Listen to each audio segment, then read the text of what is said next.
The screen goes black. A faint sound of distant gunfire echoes. The camera slowly zooms in on a single soldier, alone, battered, and cornered.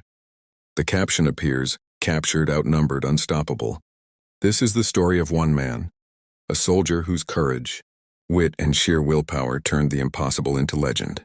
A man who, in the face of death, laughed at his captors, and in 45 seconds changed the fate of the battlefield forever. It was a cold, gray morning.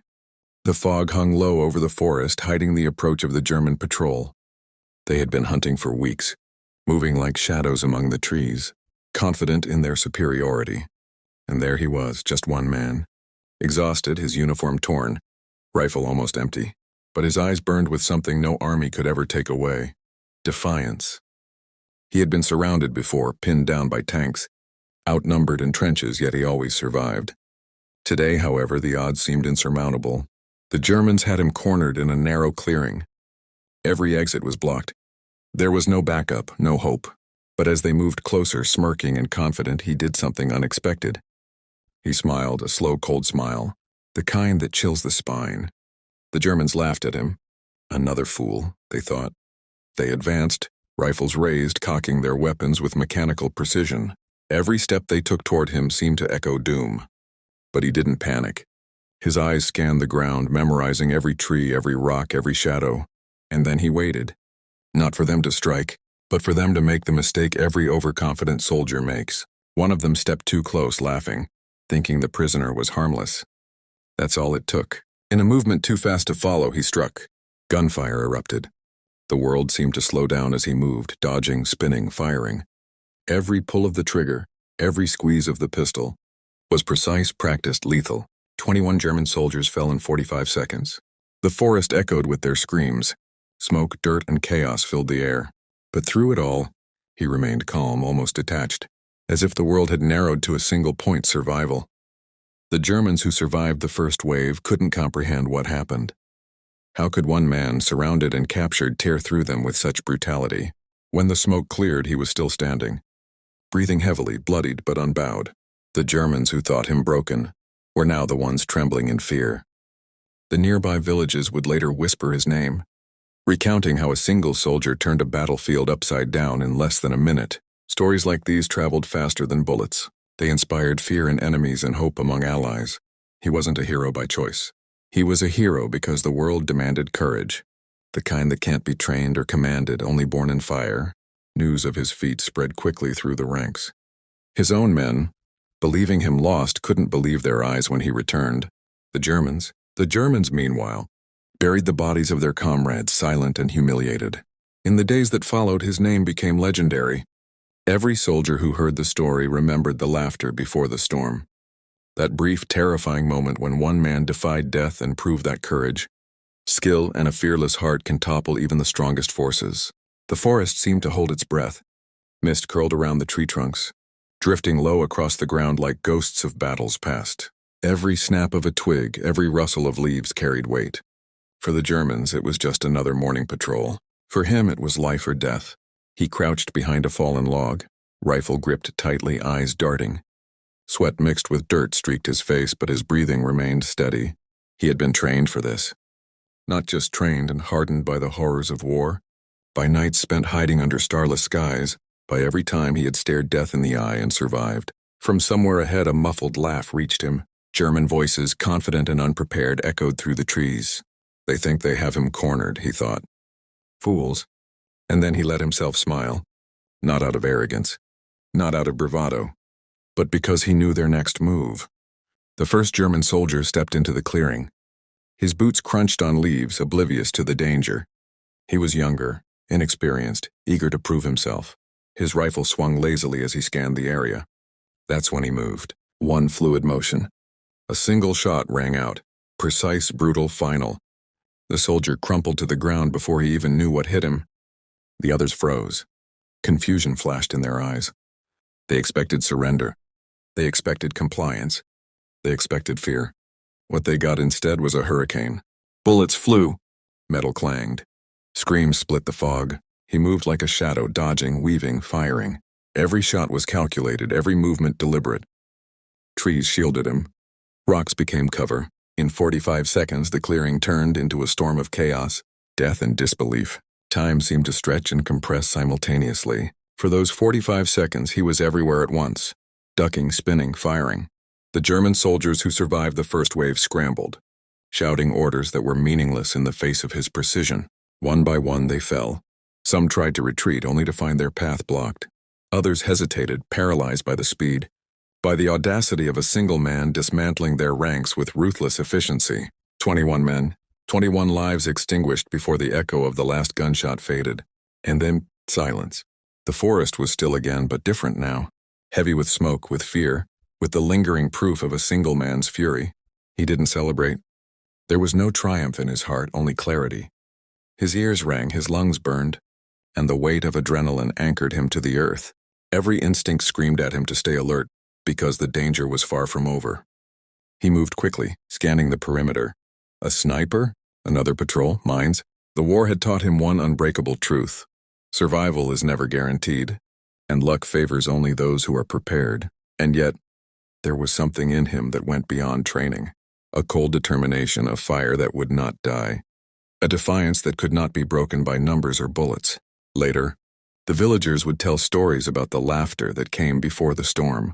That terrifying, almost inhuman laugh, ringing through the trees as he stood, captured yet unbroken, surveying the field. It was not just laughter at danger. It was laughter at the arrogance of men who thought they could control fate. A reminder that courage is not measured in numbers, and fear is only as real as the one who surrenders to it. Soldiers who survived that day would recount the same detail again and again. How the prisoner they mocked turned into a nightmare so fast, it left them questioning reality. The fog lifted slowly as dawn approached, revealing the devastation. The German patrol was gone. The forest floor was littered with the remnants of what had been a disciplined, confident unit. He checked his ammunition, cleaned his rifle as best as he could in the cold morning, and moved on. No time to linger, no time for glory. The war was far from over, and his fight was far from finished. Yet in those few moments, the impossible had been proven. One man, cornered and outnumbered, could turn death itself into a weapon. And legends, he realized, were not born in peace. They were carved in the crucible of chaos. Who was this man? To some, he was a soldier. To others, he was a myth. But to those who knew the truth, he was simply a man who refused to die quietly. He had scars, physical and invisible, from every battle he had survived. He had lost friends, seen villages burned, and yet he carried the weight of survival with a cold efficiency. And on this day, that weight became a weapon.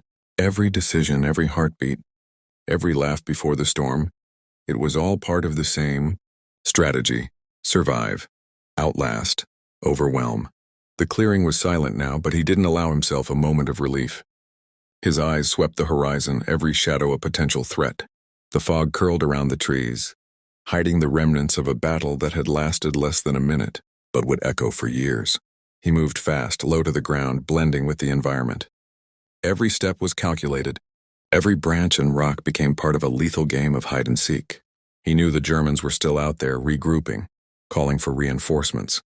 And if they caught him, this time there would be no second chance.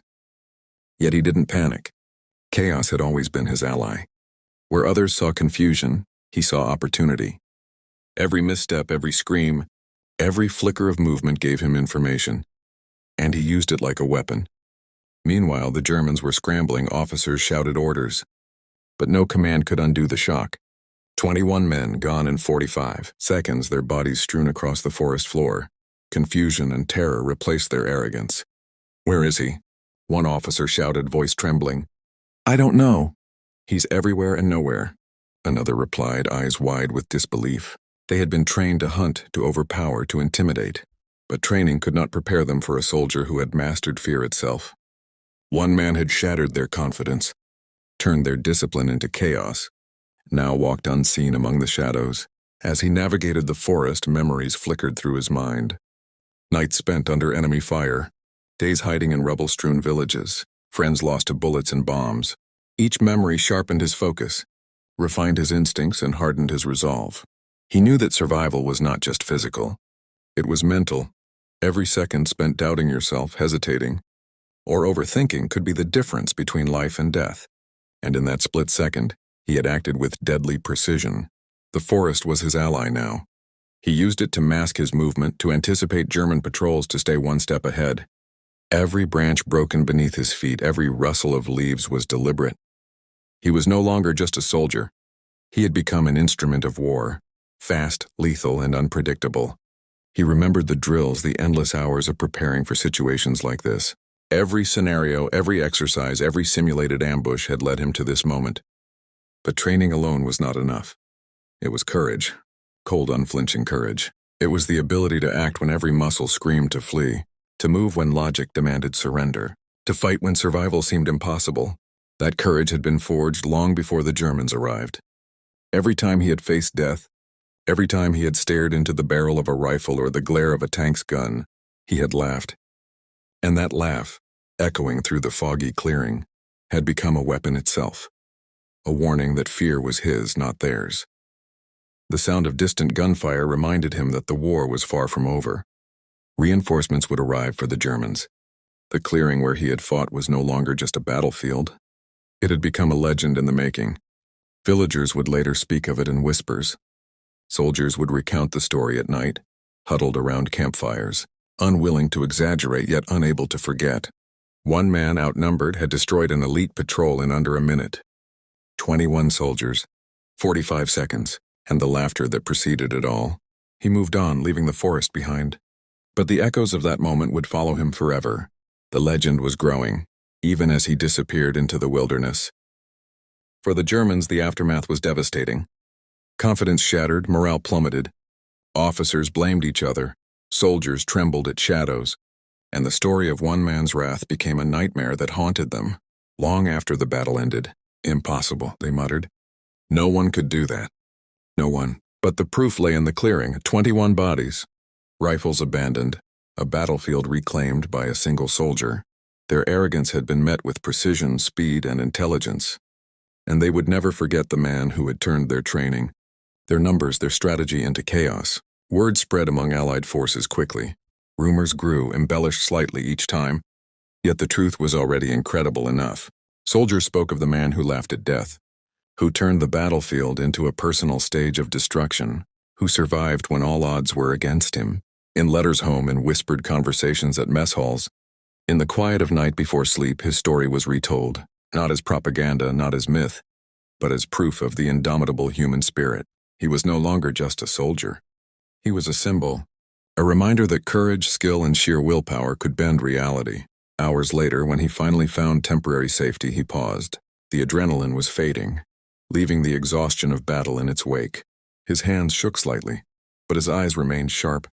Alert, scanning for threats. He thought of the soldiers he had killed, not with satisfaction, but with clarity. Each life a consequence of war. Each breath he took, a victory over fate. He understood that stories like his were not about glory. They were about survival, resilience, and the power of the human will when pushed beyond the limits of fear. The forest gradually thinned, revealing the distant hum of Allied activity. Each step forward was cautious. He had learned never to assume safety until he was truly back among his own. As he approached, a patrol spotted him. At first there was disbelief. A single soldier, bloodied and exhausted, yet moving with unmatched determination, emerging from the fog as if summoned by fate. "Is that him?" whispered one of the men. "He can't be." "He survived?" Another stammered. When he finally crossed the threshold of safety, comrades rushed to meet him, half in awe, half in relief. Their eyes reflected the stories they had heard, now proven true. The man who had laughed at death, outnumbered and captured, had returned, alive, victorious, unstoppable. Word of the 45-second massacre spread like wildfire. Across units, across divisions, soldiers whispered the story as though it were sacred. Commanders cited it as an example of courage and tactical genius. New recruits were told the story before training exercises. Remember the man who laughed at death. Let him teach you what courage truly means. In distant towns, villagers spoke of a lone soldier who turned the forest into a battlefield of legend. Every retelling added to his aura.